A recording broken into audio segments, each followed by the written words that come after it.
안녕하세요. 현생정보입니다. 평소에 ATM 기기를 자주 이용하시는 분들이라면 9월부터 달라진 사항들이 있어 꼭 확인하셔야 하는데요. 우선 ATM 기기가 지금보다 더 축소될 예정이라고 합니다. 국내 4대 시중은행 발표에 따르면 현재도 하루에 3대가량 ATM 기기가 사라지고 있다고 합니다.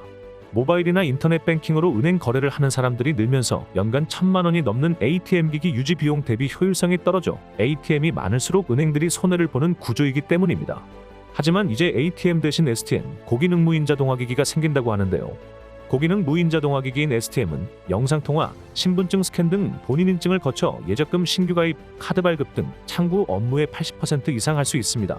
기존 ATM 기기에서 할 수 없었던 은행 업무를 볼 수 있다는 건데, 예를 들면 신분증이나 손바닥 정맥으로 본인 인증을 하면 통장 사본을 출력할 수 있다든가 체크카드 발급, 통장 발급, 보안카드 OTP 발급이 가능하다고 합니다. 이뿐 아니라 대출 업무는 물론 휴일이나 주말에 카드나 통장을 분실해도 STM을 통해 발급할 수 있게 됩니다. 두 번째로 달라진 건 ATM 기기에 AI 기술을 넣어 보이스피싱 탐지 예방 시스템을 추가했다고 하는데요.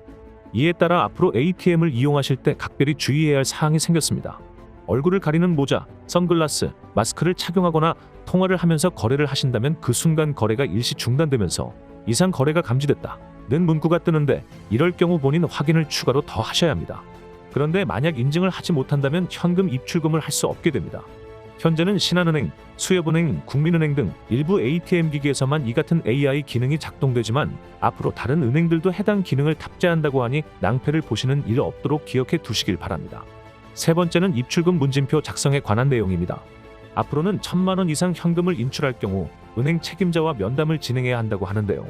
보이스피싱 예방을 위해 인출이 조금 더 까다로워진 것으로 현금 인출 용도와 성별, 나이 등 세분화된 문진표를 작성해야 하는데, 특히나 분명한 이유 없이 고액의 현금 인출을 고집할 경우 경찰 조사까지 받을 수 있다고 하니 참고하시길 바랍니다.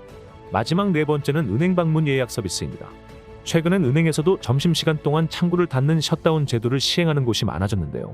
점심시간에 은행에 갔다가 대기시간이 길어져 은행 업무를 못 보고 헛걸음을 하신 경우도 있으실 겁니다. 그런데 은행 방문 예약 서비스를 이용하면 시간 낭비를 줄일 수 있습니다. 기존에는 은행 방문 예약 서비스가 일부 지점에서만 시행됐지만 이제 전국적으로 확대되면서 보다 편리하게 방문하실 수 있게 됐습니다.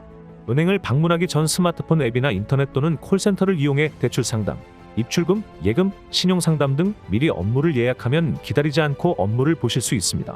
오늘 준비한 소식은 여기까지입니다. 영상이 유익하셨다면 좋아요와 구독 부탁드립니다. 시청해주셔서 감사합니다.